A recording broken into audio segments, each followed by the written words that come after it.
Okay, welcome everybody to Chassis from Tzfat, Ascent, Israel.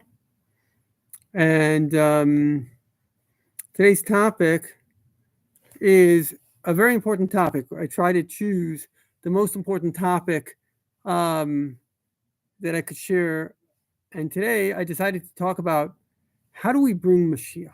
And in a way, the main focus here is not so much how do we bring Mashiach, but it's the mission that we have right now, which is the Rebbe said in Shabbos Parshas Chayei, and so every year there's what's called the International Convention of Shluchim, and all these great rabbis, really an amazing experience. I've been there many times. You like literally feel like you have the leadership of the world in the room, 5,000 rabbis representing the entire world, very, very holy event. And so here we're all there together and we have a mission. So of course, the person that defines the mission is the Rebbe, the God's general in the world. And the mission that the Rebbe says, the last time he spoke to the Knesset Shluchim, a stroke afterwards, was 1992. The Rebbe said that from time to time there's a new general mission in the world, and the mission is to greet Moshiach. And in simple words, what it means is that everything we do now, we have to be doing it like the Rebbe himself would do to bring Mashiach. This is our goal now. Our goal is to bring Mashiach. Sorry about that. Give me a second.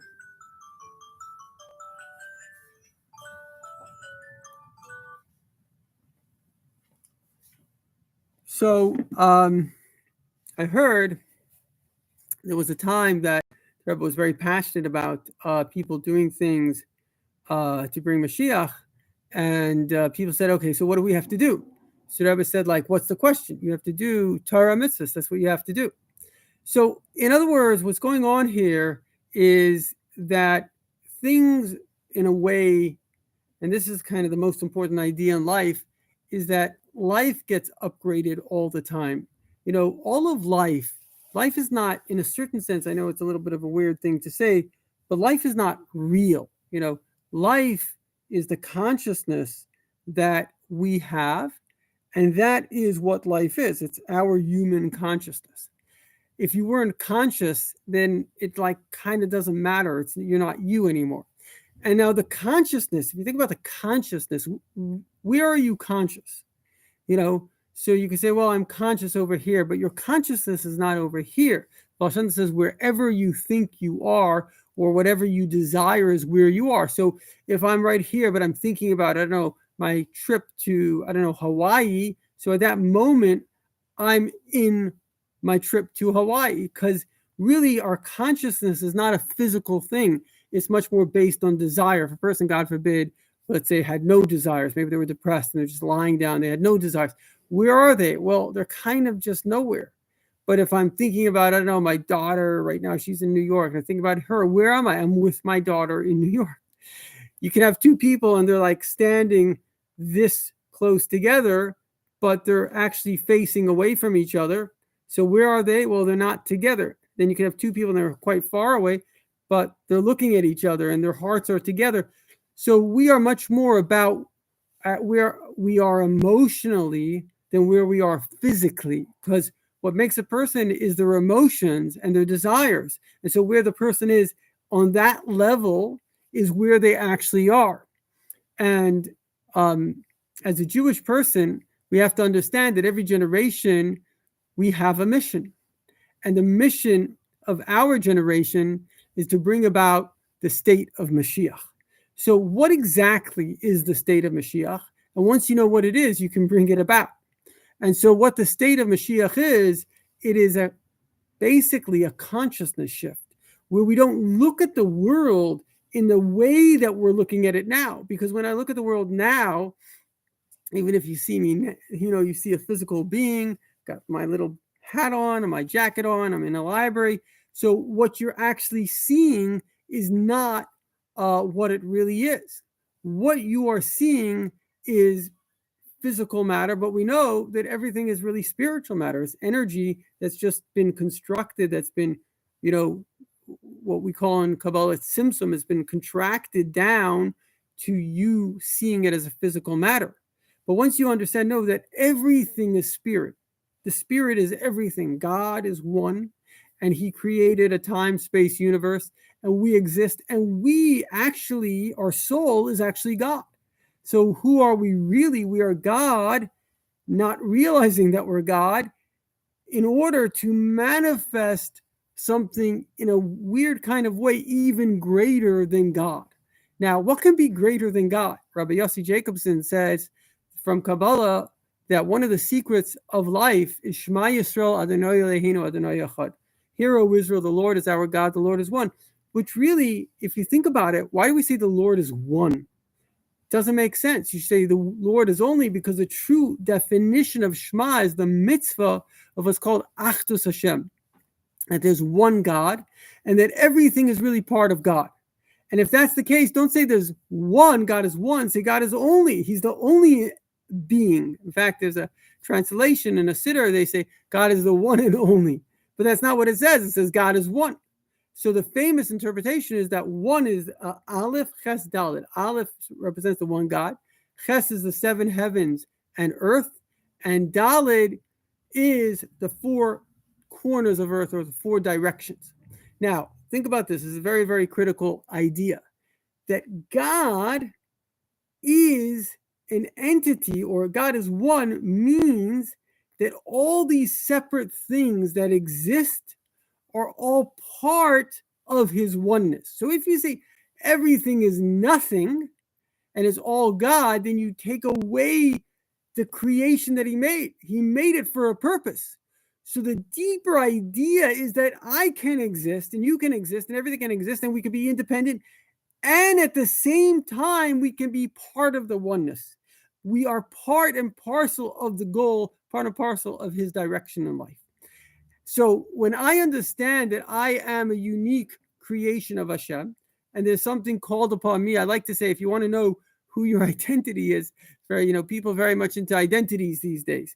Well, it's very simple. How are you born? God made you the way you were meant to be. So I happen to be a Jewish male. I'm meant to be a Jew, a Jewish male.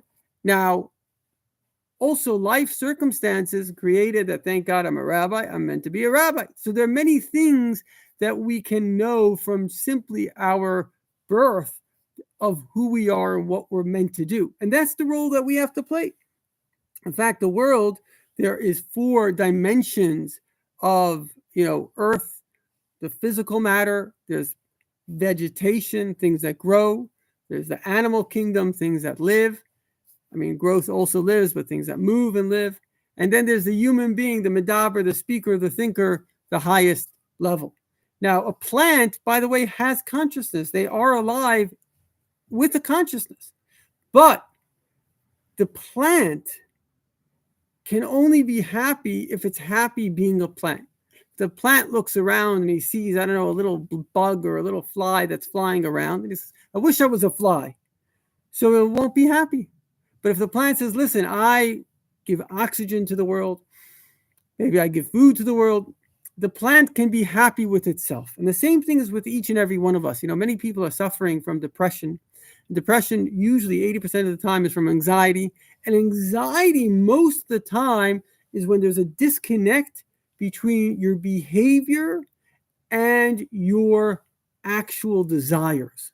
So if, for example, my desire in life is to be good, but my behavior is bad, I'm not going to feel good about myself.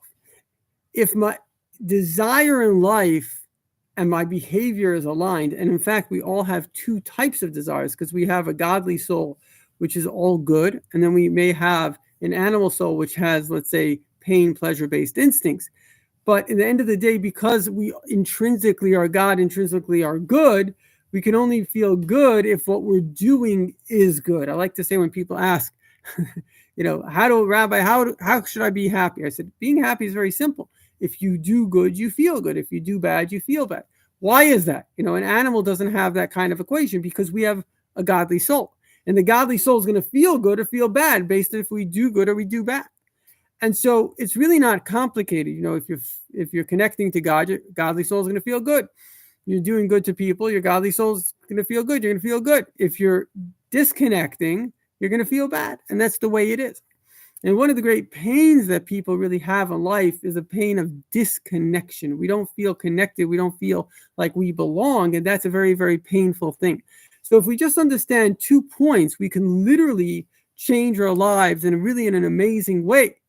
Point number 1 is that we are, in essence, God himself, because God himself is the essence of who we are, right?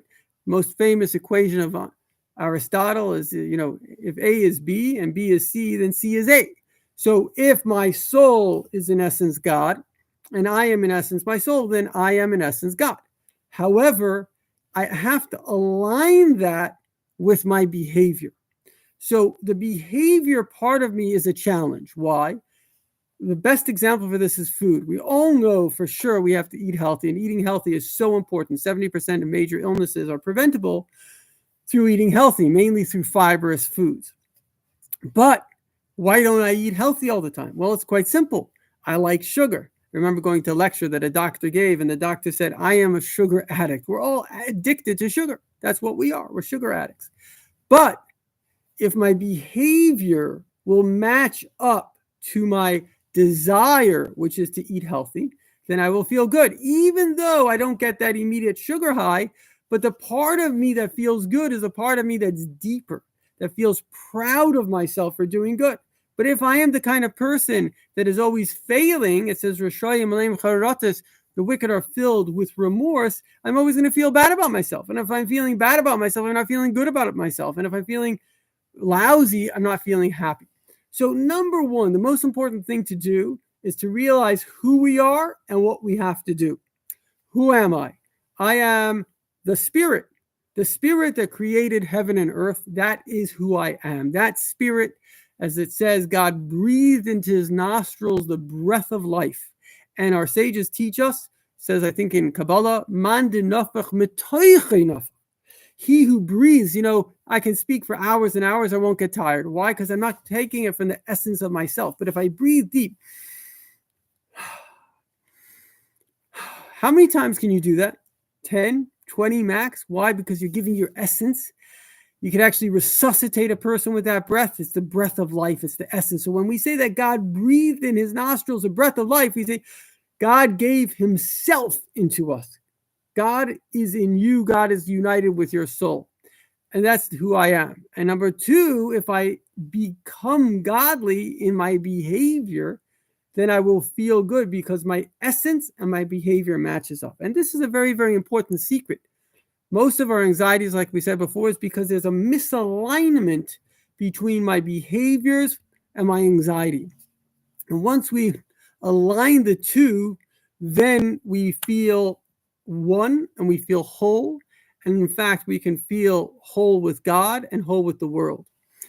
And this is a very important point because a lot of people are feeling disconnected from other people. And as long as we remember this one thing, I remember this very great woman. She was an activist. And, as long as you're doing something good, there's definitely going to be people that are going to be antagonizing. There's jealousy. And she met this person who was one of her antagonizers. And she told me, this person has in him, like we all have, a little donkey. But the donkey is riding him. Instead of him riding his donkey, him telling his animal soul what to do, the donkey is riding him. So that's the whole point that a person has to understand, is that you have to have the ability, your godly soul has to be riding your animal soul. If it's the other way around, we're always going to feel existentially that something is wrong here. And this really is what Moshiach is all about. Moshiach is the time whereby we are riding our donkey, where we realize what the world really is. The world is one with God. I am one with God. And therefore, I'm going to express God in my behavior, in my thoughts, in my speech, in my actions. And when I do that, I'm going to feel great. And that's kind of the secret of life. Now, it's also important to realize sometimes we can become spiritually, they call it a tzaddik in pelts. Somebody's cold, there are 2 things you can do. The first thing you can do, which most of us do, is we put on a coat, we warm up. But there's another thing that you can do, and that is that you can light a fire or you can turn on the heat. What's the difference? That warms everybody up. Why was Abraham chosen to be Abraham? He was chosen to be Abraham because he understood the importance of actually reaching out to other people. If I have something good, I have to share it with someone else. And this is kind of a trap of spirituality, because spirituality is the best drug that exists. I remember speaking to a former drug addict, and he was a counselor in a rehab place, and he said, there is no better high than putting on tefillin. He says, I had all the drugs. Nothing feels better than putting on tefillin. So we can put on tefillin and we can feel good about ourselves. However, and this is a very, very, very, very critical however, when we feel good, it creates a little bit of an addiction to feeling good. That's the nature, it says in Kabbalah, there's nothing higher than pleasure, nothing lower than pain. So what's going to happen here is I can become spiritually addicted to spirituality. And it's important to understand, and this is really, if you want to call it, the greatness of our forefather Abraham, why God chose him. Before Abraham, there were other people that had actually discovered God and lived their lives according to God. In fact, it was Adam, there was Noah. But what made Abraham was he taught the world how to serve God. He taught the world what was right. He cared about people. And the same thing is, they actually have a very interesting thing with the Alter Rebbe, that the Alter Rebbe, they did kind of a handwriting analysis, and they said that on one hand, he had a profound yearning. He wanted something very deeply. And on the other hand, he had a profound, when in terms of handwriting, above the line is your spirituality, below the line is your groundedness. Other hand, he had a tremendous returning. He had this tremendous yearning and a tremendous returning. In fact, his main book, the Tanya, is all about this concept called Ratzei V'Shuv, yearning and returning, because that's what life is about. On one hand, you have to yearn for God, but then you have to return and be God, because yearning for God, I'll give you an example. Let's say there's a wife and she loves her husband very, very much, and she yearns for her husband. She's so happy to see her husband. And all she does is she's just, when her husband comes around, or imagine a puppy or something, just with the person that they love. Or even the reverse. A husband loves his wife, so it's just with that person. That's the yearning. But that's not the goal of marriage, to be a person that just is clinging. Maybe that's good for a dog, but it's not good for a human, because we are people that are meant to be contributing. And if all we do is we cling to the other person, what we're really doing is we're taking the spiritual high, but not fulfilling our purpose in this world. Adam la'amol yulad. I asked somebody today, what are your goals? So he says, well, kind of to have a chilled out life. And I didn't say this to him, I didn't want to embarrass him. But that's not why we are here in this world. We're not here to chill out. The Rebbe says, there is a time when we get to rest. And that time is after 120 years. If a person, God forbid, is in the grave, that's the time to rest. But the time on this earth, we're here to promote goodness and kindness, Torah and mitzvahs, more love, more positive things. And so this is really the goal of life, which is to not only the yearning and the high, which I feel good through connection, but also, and more importantly, the returning, going back to the purpose for which we exist. Now, I'll tell you something very interesting. I heard this from a graphologist. When you look at the Alter Rebbe, the first Chabad Rebbe who wrote the Tanya, his handwriting, you see this tremendous yearning and returning, yearning and returning, yearning and returning. Back when the Alter Rebbe would daven, he'd go so crazy. The walls were padded. Sometimes he would talk, he would somersault. It was like very, very tremendous yearning. But with the Rebbe, you saw the Rebbe was a very even keel. When you saw the Rebbe, there was a tremendous I don't know if you want to call it calmness. No, obviously the Rebbe was very passionate about what he was passionate about. He set up thousands of institutions. He helped. He was just nonstop giving. But there was this even keel. Above the line was literally almost computer perfect, 0.5, and below the line also 0.5. So what was this all about? Because the Rebbe speaks about that we can balance the yearning and returning.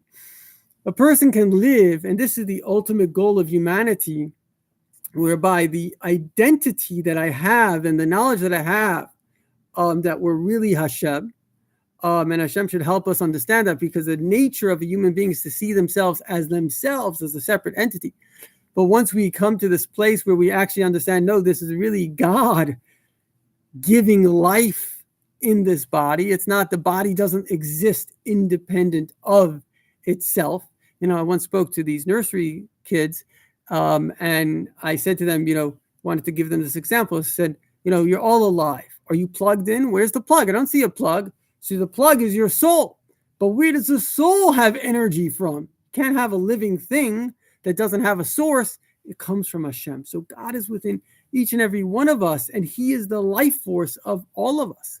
And once we understand that, in fact, it's interesting with this little girl. What happened was I taught in the nursery school. This little girl, she went home, and the next year she was going to go to public school, and she got depressed, which is weird for a little kid. Her mom's like, "Why are you sad?" She said, "Well, the rabbi taught that we have a soul. My soul doesn't want me to go to a non-Jewish school, wants me to go to a Jewish school." And she enrolled her kid in the Jewish school.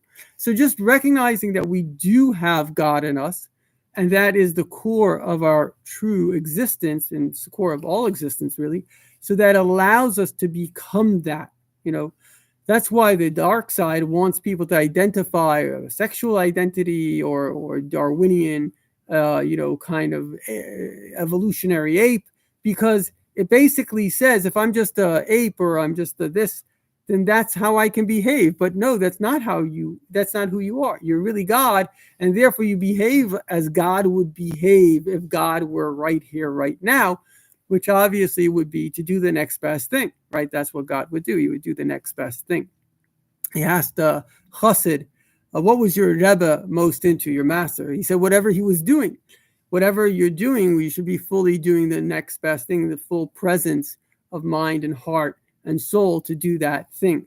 So just in conclusion, this talk was a talk about bringing Moshiach, the mission of the generation. And how do we do it? We do it by understanding that we are on a mission. First of all, every soul is on a mission to be its truest self, its highest self, which is a beautiful thing. And second of all, every generation has a mission. And our mission is to bring Moshiach. And we do this by realizing that every moment, by me exercising, by me doing the best I can, this is going to help bring Moshiach. L'chaim v'levracha. Any questions? Okay, everybody, have a wonderful day.